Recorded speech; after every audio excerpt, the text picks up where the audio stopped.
On this edition of Lexington Now, preventing youth violence, advocacy for victims of crime, and the Kentucky Theater's Summer Classics.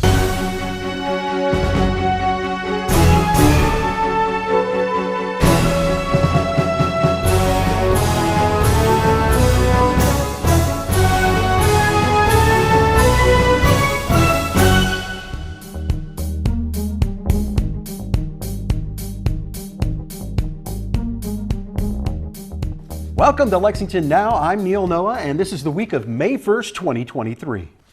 Mayor Gorton and other city officials presented an update on the prevention of youth violence in a press event at City Hall. From 2021 through the first quarter of 2023, Lexington has seen a 75% decrease in gun-related homicides among youth and young adults. That's good progress. However, we want that number to drop to zero, and to stay at zero. It will soon be time for celebrations that mark the end of school year and for summer activities. Let's celebrate graduations and summer safely. I am calling on all of our young people to be part of this safe summer. The work that we do is very heavy. Last week, we were on the scene of a homicide. As we were leaving, we were getting a call from another family saying we need a hotel. I got a young person hit me on Instagram saying, "Can you give me a ride? I'm downtown at Lex Live, I'm stuck." And it's in those moments that you're just like, man, when do we get a break? And you start to kind of have a pity party. And then I think of the weight that these mothers and fathers are carrying. And as somebody who has lost a child, I can tell you that there is no greater pain than losing a child. But there are levels, because it hurts even worse when your child is taken from you. And that is what these mothers and fathers have had to endure.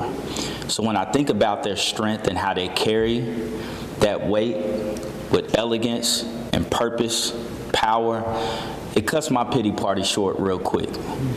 Because I can deal with whatever this job gives me when I understand and am informed by the strength of these women that are standing behind me. This is trauma that I have to deal with daily. I think about the incident that night every single day. It replays in my mind. So, with that one life being taken away from me and my family, we're really struggling. It's trauma that we're going through each and every day. And I miss my daughter more than words can say. I mean, I think about her every day, all day. She's the first thing that comes to mind when I wake up. And I would just plead with the young people to please put the guns down. I'll never be able to hear him say, "Love you, Mom." Those are words that were taken from us and taken from our family because of senseless gun violence. It's not a solution to your problems. It's nothing that's going to solve it. Unfortunately, a lot of the youth are thinking that that is their solution, but it's not. And I'm begging the youth and everyone to please think about it. Put the guns down. Let's have a safe and happy summer. I want to see kids graduating and celebrating life and not worrying about if somebody's going to come to their party and cause an incident with guns. That's right. That's not the way we do it. We're celebrating futures that are going to be built. And unfortunately, my son will never have that future. I'll never have grandkids from him. My kids will never have nieces and nephews. I'll never be able to see him get married, graduate college, which he was getting ready to start. Those are things that were taken from me and ripped from me, and I'll never get back. You're not destroying or hurting the person, you're destroying the people around them that love them. And as a community, we got to get better. So the mothers here that you've heard from have joined together to urge all of our young people to be safe, to put down the weapons.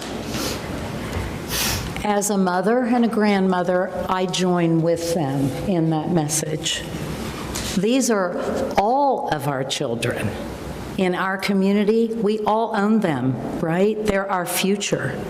So this is the message we want for National Youth Violence Prevention Week. And as you heard today, if you're a mother, if you're a grandfather, if you're a father, if you're a grandfather or a brother or a sister or an aunt or an uncle, please get this message through to our young people. Crime Victims' Rights Week wrapped up with an event including stories and highlighting what can be done to help victims and survivors. This week and again today, we are focused on the tragic stories of several women who are victims and survivors of crimes committed in our city. These women and all crime victims in our community are our neighbors, our friends, our work colleagues. Tiffany Brown is here with me today. She works in my office. I also would like to recognize my Commissioner of Public Safety who's with us, Ken Armstrong. Our Sheriff, Kathy Witt, is with us, and many of you whose work every single day is in this realm. We must honor our crime victims by listening to their voices and ensuring they have the resources to survive and rebuild their lives. I'm proud that right here in Lexington, we have services to really truly help crime victims. Thanks to all of those here who do the hard work. First to law enforcement, then to those who take care of crime victims in need of support. For you in particular,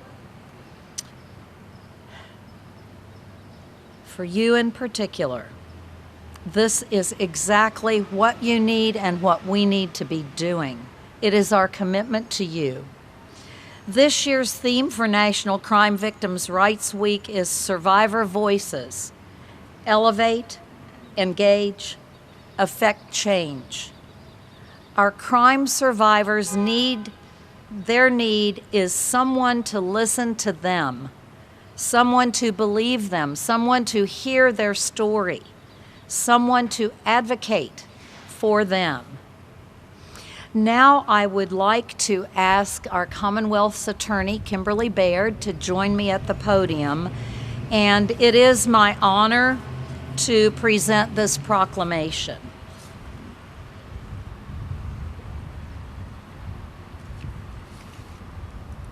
Thank you.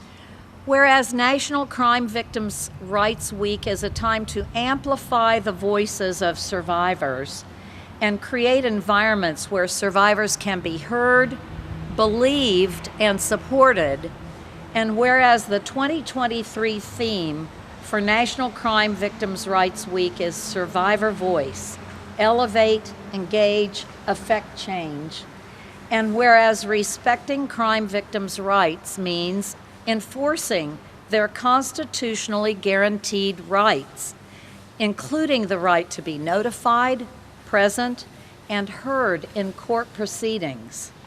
And whereas service providers, advocates, law enforcement officers, attorneys, courts, and other allied professionals can help survivors find justice by enforcing these rights.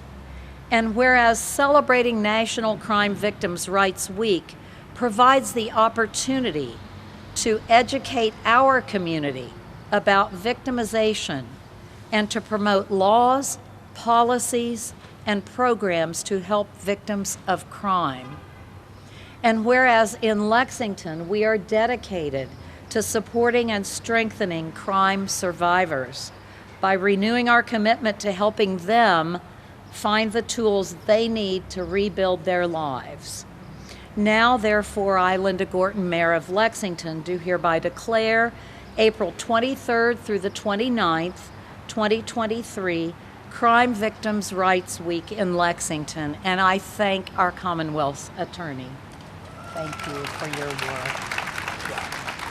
Thank you. A critical component to my role as equity officer is to ensure members of our community are educated about these protections and have the access to resources to find out what barriers exist that may prohibit that equity in access and education, but to also promote and lift up the voices of victims and survivors. It's one thing to have the support of the justice system. It is another thing to be able to access those resources. It's beyond time to remove those barriers. Some of those are addressed in the 2020 Racial Justice and Equality Report. Addressing inequities in the legal system is a multifaceted approach, and while there's not one thing that's going to solve or resolve some of the barriers that are existing, it's time for us to take initiative, to have solutions, and to have investment from everyone. We, especially victims, need to better support our community need to better support victims who find themselves needing the justice system when they are violated. When we come back, get the popcorn ready. It's time for Kentucky Theater's Summer Classics.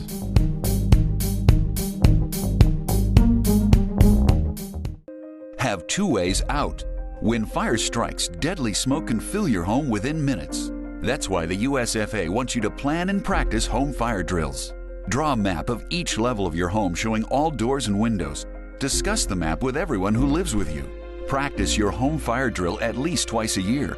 Make sure all doors and windows that lead outside open easily. Push the smoke alarm button to start the drill. Try feeling your way in the dark or with your eyes closed. Have at least two ways out of every room. If your first way out is blocked by fire or smoke, you can use your second way out. If there is smoke, get low and go. Crawl quickly under the smoke to your nearest exit. Close doors behind you and gather at a pre-planned outside meeting place where first responders can see you. Call 911. Remember, get out and stay out. Never go back inside for people, pets, or things.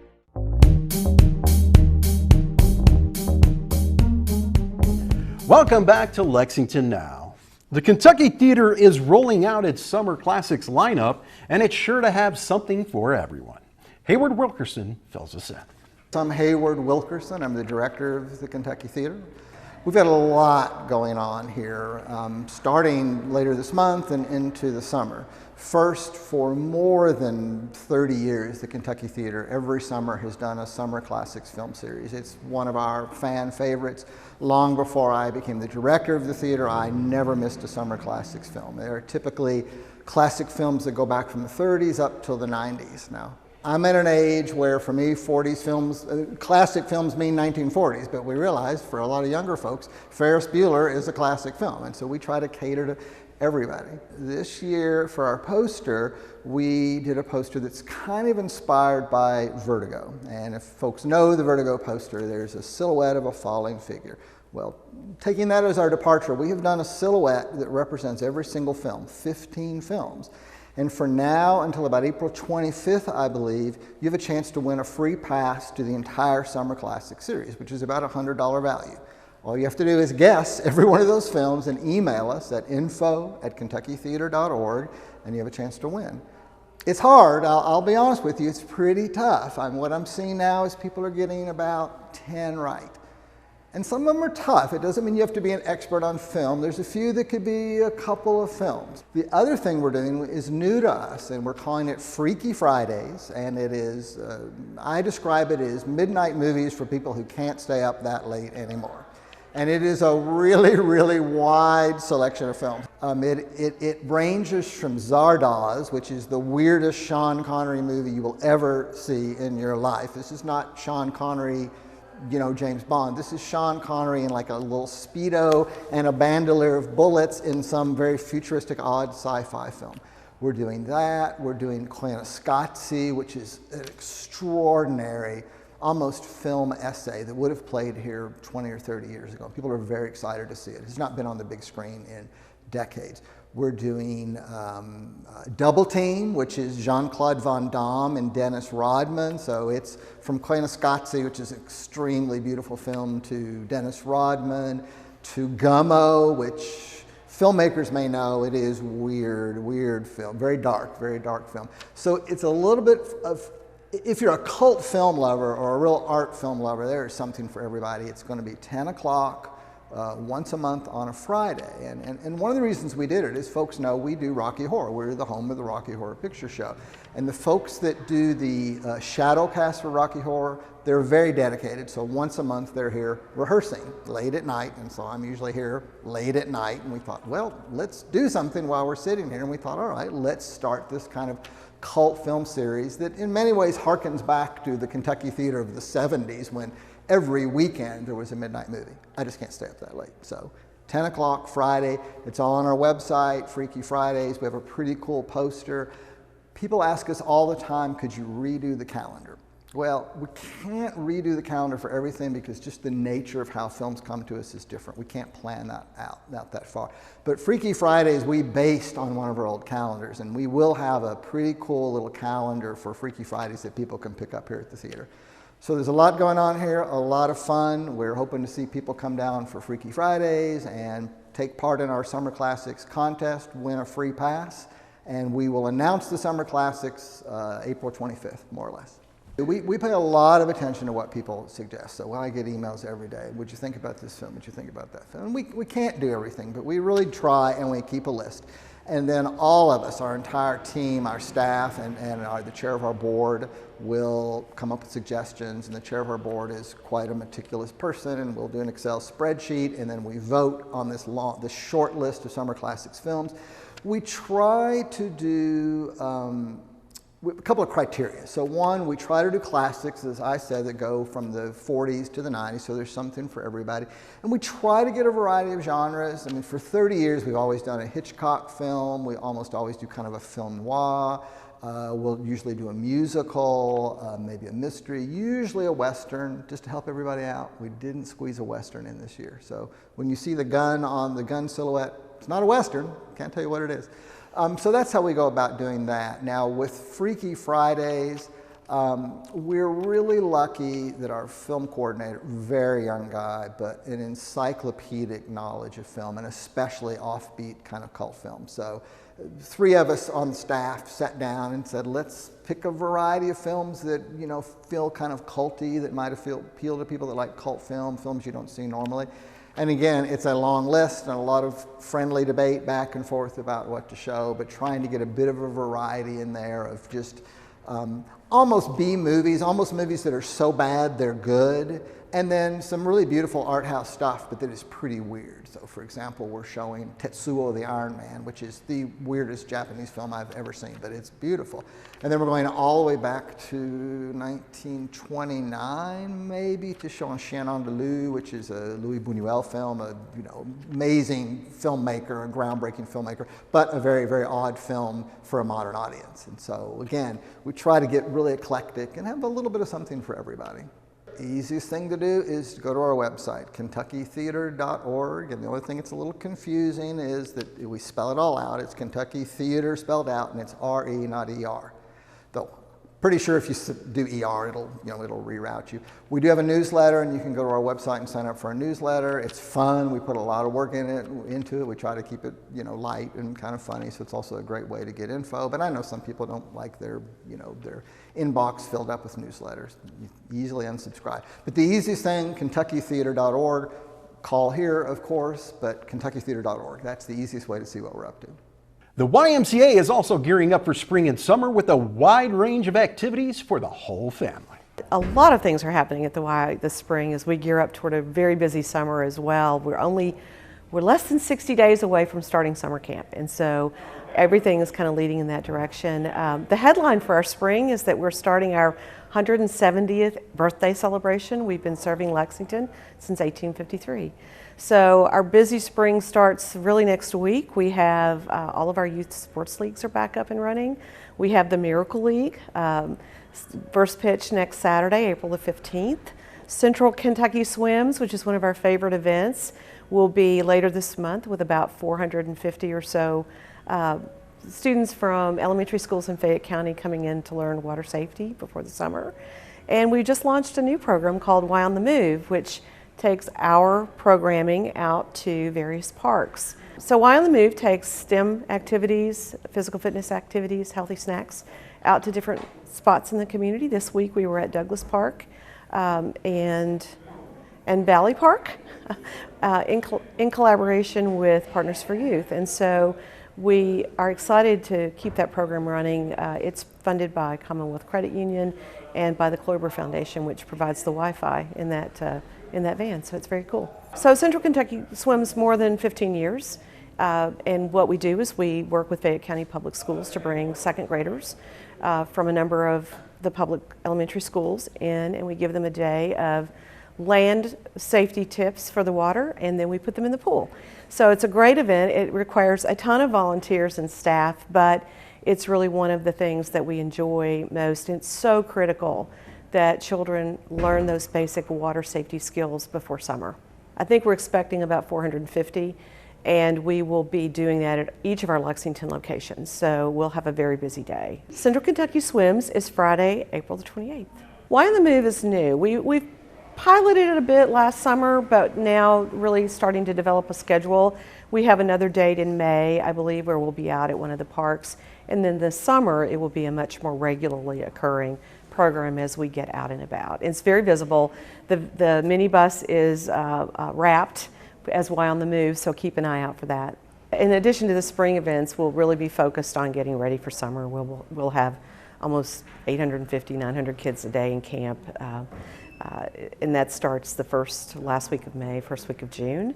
So that requires a lot of our time and energy right now too. So we're excited, we're looking forward to summer, but it'll be here by tomorrow, the way it goes. Well, Central Kentucky Swims we just work with the school system to identify those children. Y on the Move is out, and we'll have a schedule posted, and anyone can come to those events to Y on the Move when it's out and about. Youth sports, I think we've closed registration for spring. And Miracle League, come on out on a Saturday in April and May and see the Miracle League. I promise you, if you're having a bad day, you will leave the Miracle League with a happy heart and a smile on your face. It is just impossible not to reflect the joy of the participants in that program. Details on all these things are on our website, ymcacky.org, or we're on Instagram and we're on Facebook. Another busy week of city business lies ahead on Lex TV, and you can catch the gavel-to-gavel action right here or on our website. And remember, for the most accurate and up-to-date information on all city business, check out our website at lexingtonky.gov. Here's this week's meeting coverage.